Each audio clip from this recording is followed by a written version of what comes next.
নদী রে তুই ভাঙলি আমার ঘর, তোর কিনারে থাকতাম তুই। বাংলাদেশের যে জনগণ যুগের পর যুগ ধরে যে অন্যায় সহ্য করে আসছে, এবার কি তার অবসান ঘটতে চলেছে? তিস্তা নদীর পানি নিয়ে ভারতের দাদাগিরি এবার শেষ হতে যাচ্ছে। চীন ও বাংলাদেশের মধ্যে ঐতিহাসিক এক চুক্তি নবায়নের মধ্য দিয়ে তিস্তা মহাপরিকল্পনা বাস্তবায়নের নতুন দ্বার উন্মোচন হতে চলেছে, যার মাধ্যমে শুধু নদী শাসনই নয়, বদলে যেতে পারে বাংলাদেশের অর্থনৈতিক, কৃষি এবং কৌশলগত অবস্থানও। কিন্তু কেন এতদিন ধরে ভারতের কাছে নতি স্বীকার করেছিল বাংলাদেশ? কেন হঠাৎ করেই তিস্তা প্রকল্প নিয়ে নতুন করে চীনের সঙ্গে জোট বাঁধছে? আর ভারত কেন এই চুক্তি নিয়ে এতটা আতঙ্কিত? তিস্তা নদী, যে নদীর পানি নিয়ে বছরের পর বছর ধরে বাংলাদেশকে কাঠগড়ায় দাঁড় করিয়েছে ভারত। 1947 সালে দেশ ভাগের পর থেকেই এ নদীর পানির ন্যায্য হিস্যার জন্য বাংলাদেশ লড়াই করে আসছে। 1971 সালে স্বাধীনতা অর্জনের পর তিস্তার পানি বণ্টন নিয়ে ভারতের সঙ্গে আনুষ্ঠানিক আলোচনা শুরু হয়।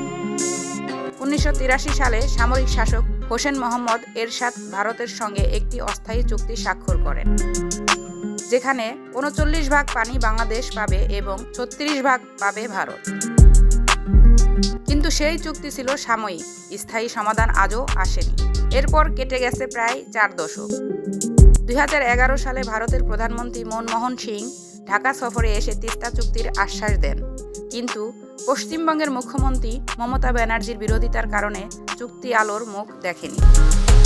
2017 সালে শেখ হাসিনা নরেন্দ্র মোদীর সঙ্গে আবার আলোচনা করেন, কিন্তু তখনও কোনো সমাধান হয়নি। ভারত প্রতিবারই প্রতিশ্রুতি দিয়েছে, কিন্তু বাস্তবে কখনো তিস্তার পানির ন্যায্য হিস্যা দেয়নি। এর ফলে বাংলাদেশের, বিশেষ করে উত্তরবঙ্গের মানুষের জীবন দুর্বিষহ হয়ে উঠেছে। শুকনো মৌসুমে পানি না থাকায় লাখো লাখো কৃষক ক্ষতিগ্রস্ত হয়, চাষাবাদ ব্যাহত হয়, খাবার পানির অভাব দেখা দেয়। আবার বর্ষা মৌসুমে হঠাৎ করে ভারত বাঁধের গেট খুলে দিলে ভয়াবহ বন্যায় প্লাবিত হয় পুরো অঞ্চল। বাংলাদেশের সরকার দীর্ঘদিন ধরে ভারতের দিকে তাকিয়ে থেকেছে, কিন্তু এবার বাংলাদেশ নিজেই সমাধান খুঁজতে যাচ্ছে, এবং সেই সমাধান হচ্ছে তিস্তা মহাপরিকল্পনা। এই প্রকল্পের লক্ষ্য শুধু পানির সুষ্ঠু ব্যবহার নয়, বরং নদী শাসনের মাধ্যমে পুরো অঞ্চলকে এক নতুন রূপ দেওয়ার। পরিকল্পনা অনুসারে তিস্তা নদীর বাংলাদেশ সমস্যার একটি বিশাল ব্যারেজ নির্মাণ করা হবে, যা একদিকে বন্যা ও নদী ভাঙন রোধ করবে, অন্যদিকে উন্নত সেচ ব্যবস্থা গড়ে তুলবে। শুধু তাই নয়, তিস্তার দুই পারে আধুনিক কৃষি অঞ্চল গড়ে তোলা হবে, আর ভারতের পানি নিয়ন্ত্রণের খেলা বন্ধ হয়ে যাবে। তবে সবচেয়ে বড় চমক হলো, এই বিশাল প্রকল্প বাস্তবায়নে বাংলাদেশ ভারত নয়, বরং চীনের সঙ্গে হাত মিলিয়েছে। চীনের ওয়াংহু নদী ও সুফিয়ান সিটির আদলেই তিস্তার দুই পার গড়ে তোলা হবে।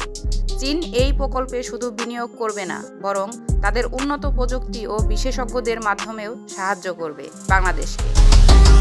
কিন্তু এই চুক্তি ভারতের কপালে চিন্তার ভাঁজ ফেলে দিয়েছে কেন? কারণ শুধু নদী শাসনই নয়, এই প্রকল্পের মাধ্যমে দক্ষিণ এশিয়ার চীনের কৌশলগত অবস্থান আরও শক্তিশালী হয়ে উঠবে।